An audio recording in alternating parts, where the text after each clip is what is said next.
चलो ध्यान दो। तो कैसे हैं आप लोग? अच्छे से आप लोग की तैयारी चल रहे होंगे, है ना? अब ज़्यादा दिन है नहीं, कितना है? 1 महीना है। अब बढ़िया से तैयारी करो, नहीं तो मारेंगे नाक पर, नेपाली बना देंगे गधा कहीं का। ठीक है, देखना है बायोलॉजी का पढ़ा रहे थे VVI क्वेश्चन। ठीक है, 2026 के लिए बहुत इंपॉर्टेंट है, जो कि पार्ट 6 और 7 बायोलॉजी, जिसको पीछे देखना है तो पार्ट 6 और 7 में जाकर बायोलॉजी का मोस्ट VVI क्वेश्चन देख सकते हैं। ठीक है, आज क्वेश्चन तुम लोग के बीच लाया है, पार्ट 3 का है, रक्त के जमने पर पट्टिकाणु की क्या भूमिका है। अगर जब रक्त हमारा जब देखता है ना, ब्लड जब जम जाता है, तुम लोग देखा होगा खून को जमते हुए, जब जमता है तो उस समय हमारे पट्टिकाणुओं की क्या भूमिका है, उस समय हमारे पट्टिकाणुओं का क्या भूमिका है। उसको छोड़ेगा नहीं तो देह हाथ तोड़ देंगे, फेंको उसको। देखो इधर, तो कह रहा पट्टिकाणुओं की क्या भूमिका है। तो पट्टिकाणुओं रक्त स्राव को रोकने में मदद करते हैं, है ना। रक्त स्राव जो होते हैं, जो हमारा शरीर में जो कहीं पर कट जाता है तो उसको बहने जो होता है, हम लोग बहने बोलते हैं, रोकने, है ना। बहने में उसकी क्या करता है, जो रोक देता है, बहने नहीं देता, उसको मदद करता है कौन? पट्टिकाणुओं, है ना। तो पट्टू बोलते हैं। पट्टिकाणुओं का रक्त स्राव को रोकने में मदद करते हैं। चोट लगने पर ये टूटकर थ्रोम्बोसाइट नामक पदार्थ छोड़ते हैं। जब चोट लगता है शरीर में, जब वो टूट जाता है तो उससे एक क्या निकलता है, थ्रोम्बोसाइट नामक एक पदार्थ निकलता है, छोड़ते हैं, जिससे फाइब्रिन बनता है। जिससे क्या बनता है? जिससे कि फाइब्रिन बनता है। कौन टूटता है? थ्रोम्बोसाइट टूटता है। अब बनता कौन सी है? फाइब्रिन बनता है ना। इसको पदार्थ में छोड़ देते हैं, जिससे कि फाइब्रिन बनता है। फाइब्रिन जाल बनाकर रक्त को जमा देता है। अब फाइब्रिन जो होता है, जाल को पूरी तरह से बनाकर कौन सी करता है? जमा देता है। तो है ना, हमारा रक्त बनने में मदद कौन कर रहा है? पट्टिकाणुओं कर रहा है। क्या चीज बनाकर? फाइब्रिन जाल बनाकर रक्त को जमा देता है और घाव से खून बहना रुक जाता है। और जब कहीं पर हमको चोट लगता है तो वो घाव से खून बहना धीरे धीरे क्या हो जाता है? रुक जाता है। किसी को दिक्कत, प्रॉब्लम? तुम लोग को अगर कमेंट करना अगर किसी चीज़ की दिक्कत हो तो। ठीक है, तो घाव से खून बहना रुक जाता है, किसकी वजह से? तो फाइब्रिन जाल बनाता है और रक्त को जमा देता है और घाव से खून बहना रुक जाता है। कोई दिक्कत? गुड, चलो आगे देखना है। किण्वन किस प्रकार का शोषण है या कहाँ होता है? कह रहा है कि किण्वन जो है किस प्रकार का शोषण है या कहाँ होता है। किण्वन, है ना। सबसे पहले किण्वन क्या होता है सचिन? किण्वन ओ वायवीय शोषण, एगो लिखाए थे वायवीय शोषण, पढ़ाए थे ना। वो वायवीय शोषण, एगो वायवीय शोषण लिखाए थे, जिसमें कि एगो होता है ऑक्सीजन के उपस्थिति में होता है, एगो ऑक्सीजन के अनुपस्थिति में होता है। जहाँ पर ऑक्सीजन नहीं होता वहाँ होता है, और एगो जहाँ पर ऑक्सीजन होता है वहाँ पर होते। तो उस समय बताए थे। तो बताना किण्वन किस प्रकार का शोषण है या कहाँ होता है। तो किण्वन किस प्रकार का शोषण, तो ये वो वायवीय शोषण है जहाँ पर कि शोषण ऑक्सीजन की नहीं होते हैं, कम मात्रा यानी नहीं के बराबर होते हैं। ठीक है, तो सीधी लाइन समझना कि किण्वन वो वायवीय शोषण है। किण्वन क्या है? वो वायवीय शोषण है, या ऑक्सीजन की अनुपस्थिति में होता है, या जो होते हैं ऑक्सीजन की अनुपस्थिति में होता है, यानी वहाँ पर ऑक्सीजन नहीं होता है। ठीक है, तो अनुपस्थिति में होता है। और कोशिका कोशिका द्रव या साइटोप्लाज्मा में होता है। और ये काम जो होता है कहाँ पर होता है? वो ऑक्सीजन, वो वायवीय जो होते हैं किण्वन जो होते हैं, ये कहाँ होते हैं? कोशिका द्रव में होते हैं और साइटोप्लाज्मा में। कोशिका द्रव बोलो या फिर साइटोप्लाज्मा, कोई दिक्कत नहीं है, दोनों एक ही नाम है। ठीक है, थोड़ा ये इंग्लिश वर्ड हो गया, ये हिंदी है। तो कोशिका द्रव या साइटोप्लाज्मा में होता है। ठीक है, इसी की वजह है ना, ये जो है किण्वन होता है कहाँ पे? तो कोशिका द्रव या साइटोप्लाज्मा में। तो पूछेगा कि किण्वन किस प्रकार का शोषण है, ये कहाँ होता है, बता दोगी ना। किण्वन एक वायवीय शोषण है जो कि कोशिका द्रव या साइटोप्लाज्मा में होता है। कोई दिक्कत? इतना भी बोल के लिख के निकल सकता है तुम लोग। ठीक है, चलो हाँ जी, 2 नंबर। ठीक है, आराम से मिलेगा। ठीक है, कोई दिक्कत यहाँ तक नहीं है। तो आगे देखना है, तीसरा क्वेश्चन कह रहा है कि पौधों में प्रकाश संश्लेषण की प्रक्रिया को, है ना, समझाएं। क्या करना है? समझाएं, कोई दिक्कत नहीं है। अब पौधों में प्रकाश संश्लेषण की प्रक्रिया को समझाएं तो कह रहा पौधों की हरी पत्तियों में उपस्थित क्या होते हैं? क्लोरोफिल है। पौधे के पत्ती में जो होते हैं क्या होते हैं? ये लहंगा बार बार जो है ना डिस्टर्ब कर रहा है। चलो देखना है तो पौधे लहंगा रिबॉन से उठाए रवि किशन है यहाँ रे, क्या होना? रवि किशन नहीं है यहाँ कोई। रवि किशन के पास टैलेंट है लहंगा रिबॉन से उठाने का, ठीक है। देखना पौधे की हरी पत्तियां में उपस्थित क्या होते हैं? क्लोरोफिल होता है। क्या होता है? क्लोरोफिल की वजह से सूरज का प्रकाश उनके पास आता, सूरज को अवशोषित करते हैं। किसकी वजह से? क्लोरोफिल की वजह से। जब तक ले क्लोरोफिल नहीं रहेगा तो प्रकाश संश्लेषण वो नहीं करेंगे। क्या करेंगे? हाँ, प्रकाश संश्लेषण नहीं करेंगे। तो सूरज के प्रकाश की उपस्थिति में CO2 और जल से ग्लूकोज बनता है। क्या बनता है? ग्लूकोज बनता है, जिसका कि समीकरण देख रहा है ना यहाँ पे, ठीक है। कोई दिक्कत नहीं, यहाँ तक किसी को प्रॉब्लम नहीं है ना? तो चलते हैं नेक्स्ट क्वेश्चन की तरफ। यस सर जी। तो तुम लोग भी देखो, नहीं दोस्तों को भी बीच बीच में शेयर किया करो, है ना, ताकि दोस्त क्या करे सचिन? देख सके, है ना जी। मिटाओ उसको।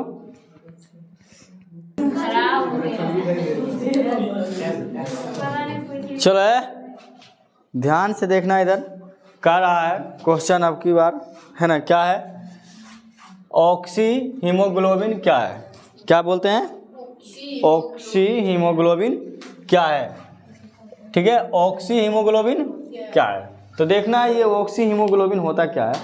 तो कह रहा है कि फेफड़ा के वायु कोश में, ठीक है, फेफड़ा तुम लोग को पढ़ाए थे ना चित्र बनाकर, ठीक है, उसमें वायु कोष्ठक पढ़ाए थे, वायु कोश पढ़ाए थे ना। तो उसमें जो है फेफड़ा के वायु कोश में उपस्थित रक्त कोशिकाओं का हीमोग्लोबिन फेफड़े में आए ऑक्सीजन के साथ मिलकर ऑक्सी हीमोग्लोबिन बनाता है। बताए थे ना, जब फेफड़ा के पास ऑक्सीजन ब्लड जाता है, क्या जाता है? जब ब्लड जाता तो वहाँ क्यों जाता है? शुद्ध होने के लिए, ठीक है। जब तकले ब्लड में, खून में ऑक्सीजन नहीं मिलता है तो वो शुद्ध ही नहीं होता है, शुद्ध नहीं कहलाता, वो शुद्ध रक्त कहलाता है। और जैसे ही वो ऑक्सीजन में मिलते हैं तो उसको क्या हो जाते हैं? शुद्ध हो जाते हैं, गांग नहा लेते हैं, छठ पर्वा में, है ना, काम अपना डलिया पर चले जाते हैं आराम से मगन होके। तो कह रहा है कि जब हीमोग्लोबिन फेफड़ों में आए ऑक्सीजन के साथ मिलकर क्या बनाते हैं? Oxy haemoglobin. अब जब हीमोग्लोबिन मिल गया और ऑक्सीजन मिल गया तो दोनों का नाम क्या पड़ गया? ऑक्सी हीमोग्लोबिन, ठीक है। क्या पड़ गया? ऑक्सी। पहले क्या था? ऑक्सी था, पहले क्या था? ऑक्सीजन था, जिसके बाद क्या मिल गया? हीमोग्लोबिन मिल गए। अब जब दोनों मिल गए तो क्या बन गया? ऑक्सी हीमोग्लोबिन मिला। क्या बन गया? ऑक्सी हीमोग्लोबिन बनता है। अब ऑक्सी हीमोग्लोबिन कैसे बनते हैं, क्या है पता है ना?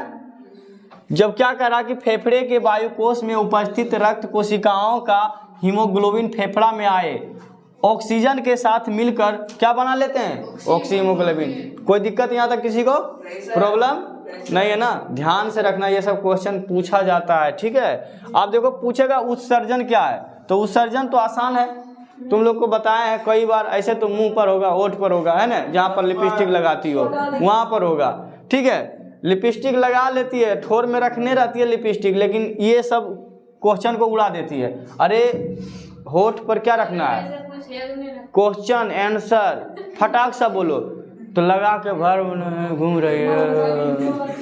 चलो देखो है उत्सर्जन क्या है। तो कह रहा है कि उपापचयी, लड़का, लड़का इधर देखो, कह रहा है उपापचयी क्रिया के द्वारा, ठीक है, बने अवशिष्ट पदार्थों को, ठीक है, जब हमारा पाचन होता है शरीर में, जब पच जाता है तो उसमें जो हानिकारक पदार्थ निकलता है, अवशिष्ट पदार्थ को क्या बोलते हैं? हानिकारक पदार्थ बोलते हैं। क्या बोलते हैं? हानिकारक पदार्थ बोलते हैं। क्या बोलते हैं? हानिकारक। क्या सोच रहे हो कि सरकार कैसे चलाना है? तुम्ही को कह रहे हैं, नहीं तो देखो नहीं इधर कहीं का। हाँ आज जो मछली आया है कि आज मछली नहीं आया रे, नहीं ना यार। हाँ तो ध्यान से देखो, क्या तुम कहाँ रहता है करा। देखो करा अपचयी क्रिया के द्वारा बने अवशिष्ट पदार्थ। अवशिष्ट पदार्थ का मतलब होता है हानिकारक पदार्थ। क्या होता है गुड्डे? गुड्डे क्या होता है? हानिकारक पदार्थ। ठीक है, हानिकारक पदार्थ होता है। यहाँ से डस्टर फेंका जाएगा, समझ लो।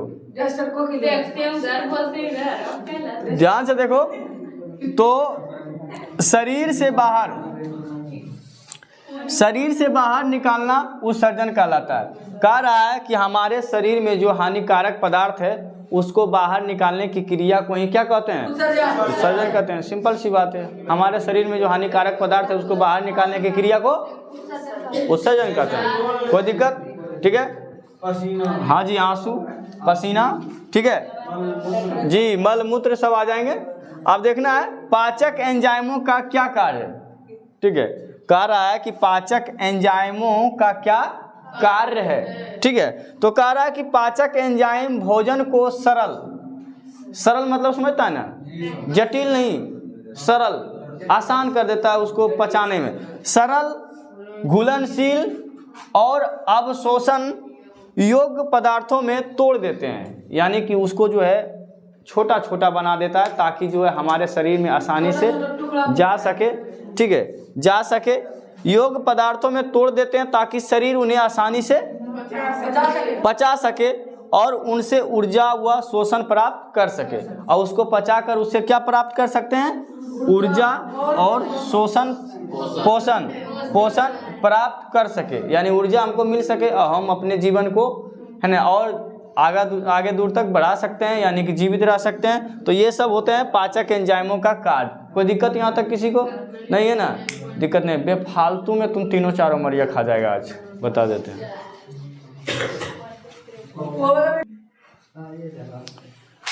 चलो ध्यान से देखो, क्वेश्चन आपका कह रहा है कि जाइलम और फ्लोएम में अंतर लिखें। ठीक है, जाइलम और फ्लोएम तुम लोग को आसानी से पढ़ा चुके हैं। फ्लोएम का मतलब भोजन खाद्य पदार्थ वाला, और जाइलम का मतलब खनिज और जल की बात कर रहा है, खनिज और जल की बात कर रहा है। तो दोनों किस दिशा से, यानी दोनों में अंतर पूछ रहा है। बस 2-2, 3-3 को अंतर लिख देना है, कहानी खत्म। ठीक है, जाइलम और फ्लोएम तुम लोग को बताए थे, पेड़ बना के, बड़े बड़े पेड़ बनाकर बताए थे कि जाइलम फ्लोएम कैसे होता है। ठीक है, तो समझना है जाइलम और फ्लोएम में अंतर तुमको लिखना है, मात्र 2 या 3 को लिख देना है, 2 नंबर का रहता है। तो सबसे पहले जाइलम में समझना है, एक पहला अंतर लिखना है कि इसकी कोशिका मृत होती है। मृत का मतलब समझते हो ना, मरा हुआ। इसकी कोशिका क्या होता है? मरा हुआ होता है जाइलम का कोशिका क्या होता है? मरा हुआ होता है। और इसकी कोशिका जीवित होती है, और इसकी कोशिका क्या होता है? जीवित होती है, यानी कि इसमें जीवन होता है। ठीक है, अब सीधा समझना, यह दूसरा कह रहा कि यह जल एवं घुलित खनिज लवणों को परिवहन करता है। यह कह रहा कि यह जल एवं घुलित खनिज लवणों को परिवहन करता है, यानी कि परिवहन का मतलब एक जगह से दूसरे जगह ले जाना। तो हाँ, तो ये जल जो है, जल घुलित खनिज लवण जो है, तो ये मिट्टी में होता है लवण। ठीक है, उसमें पानी होता है, जल होता है। तो जल जड़ के द्वारा से नीचे से लेकर किधर ले जाते हैं? ऊपर की ओर ले जाते हैं। किधर ले जाते हैं? ऊपर, यानी कि इसमें जो है परिवहन करता है। और इसमें देखना, यह भोज्य या खाद्य पदार्थों का परिवहन करता है। और ये जो पत्ती पर खाना बनता है ना, प्रकाश संश्लेषण की वजह से जो पत्ती पर खाना बनता है, तो उसको जो है एक जगह से दूसरे जगह ले जाते हैं, है ना। इसको जो है भोज्य या खाद्य पदार्थों का परिवहन करता है, यानी कि एक जगह से दूसरे जगह ये भी ले जाते हैं, जो कि पत्ते पर खाना बनाते हैं। और ये जड़ से पानी पहुंचाते हैं कहाँ तक? पत्तियों तक, ताकि खाना आसानी से बन सके। ठीक है, और ये जब खाना बनता है तो कहता है ले बुनिया ले, है ना। हाँ जी यानी देखता है भोज परसाता है, खाना उना बन जाता है, तो भोज कैसे देता है? ओ बुनिया लबो, है ना, बोलता है ना, पूरी लबो, हाँ बुनिया बोलिया अब बुनिया बोलेगा, अच्छा बताओ तो कहता है बुनिया बोलिया, अब बहुत कहेगा पूरी बोलिया, अच्छा पूरी लेना ना है, कहेगा पूरी बोलिया, तो बोल दो हम पूरी चलो देखो है, चलो इधर देखो, पूरी पर ध्यान न दो, खाने पीने पर अभी 1 महीना के बाद। ठीक है, अब देखना परिवहन करता है। अब देखना कह रहा कि इसमें परिवहन एक दिशा दिशा में होता है, एक दिशीय दिशा में होता है, यानी कि जाइलम जो होता है, जल जो होता है सिर्फ एक दिशा में ही जाता है, यानी नीचे से ऊपर की ओर। ये हमेशा जब भी जल को ले जाएंगे तो नीचे से ऊपर, ऊपर से नीचे इसको आना नहीं है। इसको जब भी पानी ले जाएगा तो नीचे से ऊपर ले जाना। पार्टी मनाने जाते हैं पहाड़ पर तो देखा नीचे से सब चीज ले जाते हैं, चलो रे, है ना। हाँ, तो इसमें परिवहन एक दिशीय दिशा में होता है, यानी कि जड़ से लेके ऊपर तक पानी ले जाते हैं। कैसे ले जाते हैं वो लोग तुम लोग को बता चुके हैं ना, कि ये कोशिका इस तरह से, है ना, कोशिका का जाल बिछा होता है इस तरह से पेड़ों के ऊपर में, और यहाँ से इस कोशिका को देता है, फिर इसको देता है, फिर इसको देता है, फिर इसको देता है, फिर इसको देता है। देखता है ढलाई होता था पहले घर में, तो एक कढ़ाई में लाइन बाई लाइन लग जाते थे नंबर में आदमी, ये कढ़ाई उसको दे रहा, उसको दे रहा, उसको दे रहा, चल जाता था छत पर, है ना। ठीक उसी तरह से इसमें एक कोशिका होता है, इसको इसको इसको देकर ऊपर देखो पहुंचा दिए ना, यहाँ तक कोई दिक्कत नहीं ना। चलो चल गया पानी, अब बन गया भोजन। आप देखना भोजन इधर बन गया। इस परिवहन वो है ना द्विदिशीय दिशा में होती है। देखो जब भोजन बनता है तो देखता है पंक्तियाँ एन्नो बैठ जाता है, पंक्तियाँ एन्नो बैठ जाता है, तो एन्नो भोजन देता है, एन्नो भोजन देता है ना। तो उसी तरह से पत्ती जब बनता है तो हर एक डाली को भोजन चाहिए, हर एक कोशिका को भोजन चाहिए, तो हर एक कोशिका को भोजन चाहिए, तो इसका दिशा सगर की ओर होता है। जहाँ जहाँ इसको भोजन की जाना है उधर इसको ले जाना है, किसको, तो इसीलिए इसका दिशा किधर होता है, द्विदिशीय होता है, ऊपर नीचे दाएं बाएं सगर होता है। ठीक, कोई दिक्कत। चलो ये हो गया तुम्हारा सही। चलो आप देखना है 8वां नंबर क्वेश्चन का रहा है शोषण और दहन में अंतर लिखें। शोषण और दहन में अंतर, किसमें, शोषण और दहन में अंतर कर रहा था। सबसे पहले शोषण का मतलब समझती हो ना, सांस लेना, बहुत लेना है तेजी से, है ना, शोषण। हाँ, आप देखना दहन, और दूसरा क्या है, दहन। आप देखना ये दोनों में अंतर समझना है। दोनों में क्या समझना है, अंतर। पहला है यह कोशिकाओं में होता है। शोषण जो होता है किस में होता है, कोशिकाओं में। हम भी एक तरह का क्या है, कोशिका है ना, कोशिका का बना होते हैं। बहुत सारे कोशिकाओं से मिलकर हम बने हैं, ठीक है, बहुत सारे कोशिकाओं से मिलकर बने हैं ना। तो शोषण यह कोशिकाओं में होता है, यह कोशिका में नहीं होता है ना, यह कोशिका में नहीं होता है। ऊर्जा चरणबद्ध ढंग से, है ना, विमुक्त होती है। इसमें ऊर्जा जो है सही ढंग से इस्तेमाल किया जाता है। ऊर्जा देखता है, कोई चीज़ काम करते करते हम लोग थक जाते हैं ना, हाँ जी, जिसके बाद फिर ऊर्जा आता है। और इसमें देखना ऊर्जा अचानक रूप से विमुक्त हो जाती है, अचानक गायब गई हो, ठीक है, हाँ नहीं देखता है। अगला देखना, इसमें प्रकाश की उत्पत्ति होती है, इसमें प्रकाश की उत्पत्ति नहीं होती है। इसमें प्रकाश की उत्पत्ति नहीं होती है। किसमें नहीं होती है, शोषण में प्रकाश की उत्पत्ति नहीं होती है, ठीक है। लेकिन देखो इसमें नेवारी अभी जलाओ, ठंडा के टाइम में दो फुहार दो, एकदम कुछ करने लगेगा, लाखने लगेगा, है ना। तो तेज लौ के साथ प्रकाश की उत्पत्ति होती है। इसमें प्रकाश की उत्पत्ति होती है। जैसे जलाओगे वहाँ पे तो प्रकाश देगा, क्या देगा, प्रकाश देगा, जिससे कि हम लोग को दिखाई आसानी से पड़ जाता है। कोई दिक्कत यहाँ तक किसी को, तो अभी समझ लीजिए ना जाइलम फ्लोएम क्या होता है, शोषण और दहन में क्या अंतर है। एग्जाम में आ जाएगा, लिख लोगी ना, आ रहा है अब की बार मोदी सरकार आ गया है सर। चलो ध्यान से देखो इधर, करा वायवीय और अवायवीय शोषण में अंतर, ठीक है। वायवीय और अवायवीय शोषण में क्या करा, अंतर करा। ये भी क्वेश्चन बहुत इंपॉर्टेंट है, थोड़ा ध्यान रखना, ठीक है। मोस्ट वीवीआई मानो इसको, ठीक है। अगला बारी भी पूछा था शायद क्वेश्चन ये, ठीक है। मोस्ट वीवीआई क्वेश्चन ये है। तो वायवीय और अवायवीय, अभी वायवीय और अवायवीय का चर्चा कुछ क्वेश्चन में पीछे चला था, ठीक है, मुद्दा आया था इसका, है ना। चलो तो देखना है, कह रहा कि वायवीय क्या है, तो कह रहा कि यह ऑक्सीजन की उपस्थिति में होता है। जहाँ पर ऑक्सीजन रहेगा वहाँ पर वायवीय शोषण होगा। कौन सा शोषण होगा, वायवीय शोषण होगा। जहाँ पे ऑक्सीजन रहेगा वहाँ पे वायवीय शोषण रहेगा। और जहाँ पर कि ऑक्सीजन की अनुपस्थित रहेगा, यानी नहीं होगा ऑक्सीजन, वहाँ पर वो वायवीय शोषण होगा। कोई दिक्कत, एक अंतर आसानी से हो गया, कोई दिक्कत नहीं है ना बच्चों, दिक्कत नहीं है ना, नहीं। चलो आगे देखना। अब दूसरा कह रहा, यह अधिक ऊर्जा उत्पन्न करती है। ये क्या करती है, हाँ, वायवीय शोषण जो है, इसको करने के लिए वायवीय शोषण जब होता है तो इसमें ऊर्जा ज़्यादा खपत होता है। क्या होता है, हाँ, ज़्यादा से ज़्यादा ऊर्जा इसको चाहिए, तब वायवीय शोषण होगा, अन्यथा नहीं होगा, ठीक है। और जी जी जी जी वही, ठीक है। ये अधिक ऊर्जा उत्पन्न करती है, ज़्यादा से ज़्यादा ऊर्जा उत्पन्न करती है, हाँ जी देती है। यह कम ऊर्जा उत्पन्न करती है और इसमें कम ऊर्जा उत्पन्न करती है, ये कम ऊर्जा उत्पन्न करती है ना, ये कम ऊर्जा उत्पन्न करती है। और इसका अंतिम उत्पाद CO2 और जल होता है। इसका अंतिम उत्पाद जो होता है क्या होता है, CO2 और जल होता है। और जो है इसका अंतिम उत्पाद अल्कोहल और लैक्टिक अम्ल होता है, अल्कोहल और लैक्टिक अम्ल है ना। अच्छा तुम लोग को लैक्टिक अम्ल पढ़ाए थे ना हमारे शरीर में, हमारे शरीर में जब ज़्यादा की मात्रा में, जब सुनो पहले क्वेश्चन, दही या घोड़ा में कर रहा, हम क्या बोले, जब हमारे शरीर में लैक्टिक अम्ल ज़्यादा निकलता है तो क्या हमारे शरीर में कैसा महसूस होता है, बताए थे ना। हाँ क्या होता है, दर्द महसूस होता है, गोड़ में ऐठन देने लगता है ना। गधा कहीं का जेमन से बोलता है, हुर्र हुर्र करता है। आगे देखना है, परिसंचरण तंत्र से आप क्या समझते हैं। अगला समझना है, जब हम पढ़ाए थे ना तो तुम कहाँ रहते हो, हाईलैंड से आया है कि थाईलैंड से आया है।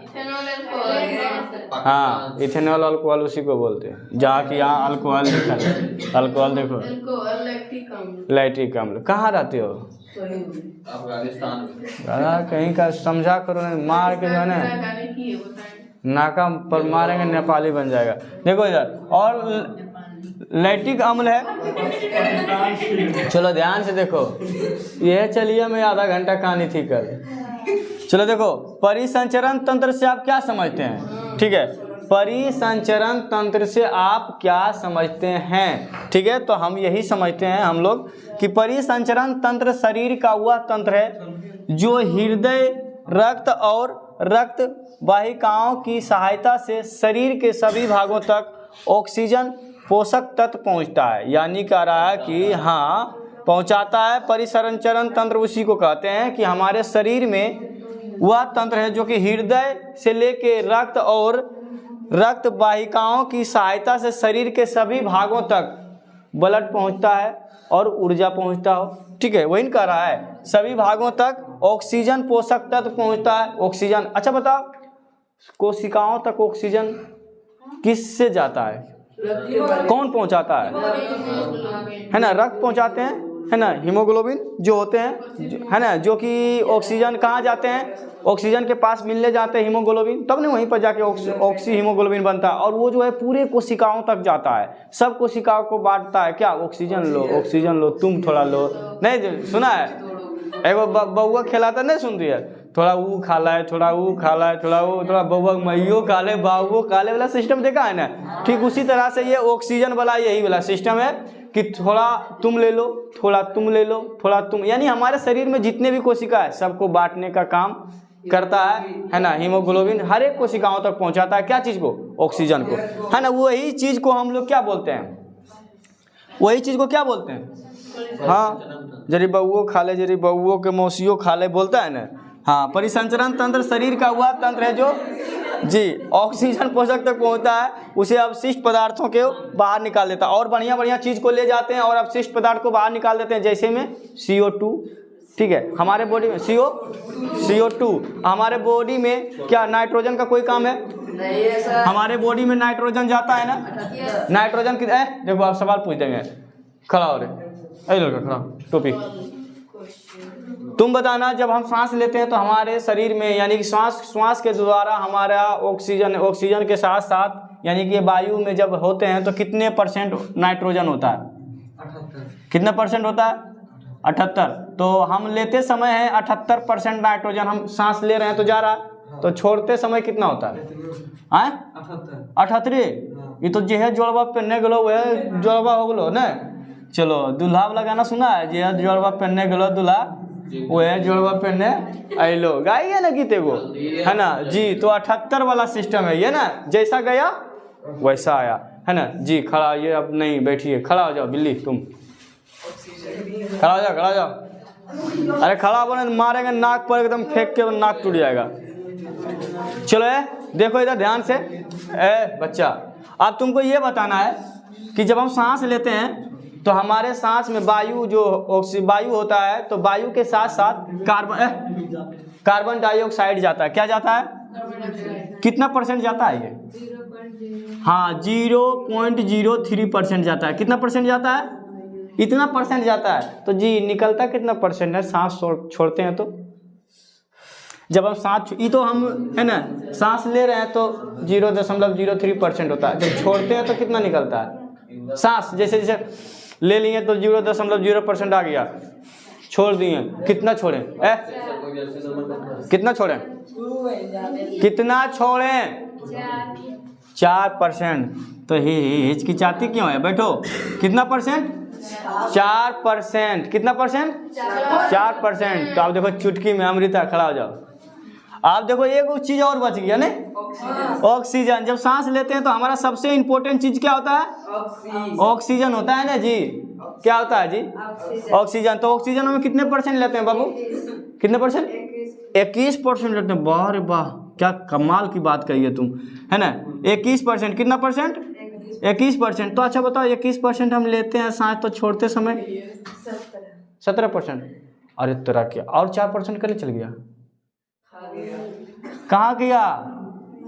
वही तो 4% हेल्ले या देखो यहाँ है ना। कोई दिक्कत नहीं ना किसी को दिक्कत? तो ये ऑक्सीजन शरीर में जाता है तो वो अपने बन जाता है CO2। अरे देखिए खाना बनाबो है ना, सुने ना पहले खाना बनबो है ना, जरावन लाता है। अरे जरावन लाता है, जरावन लाता है ना।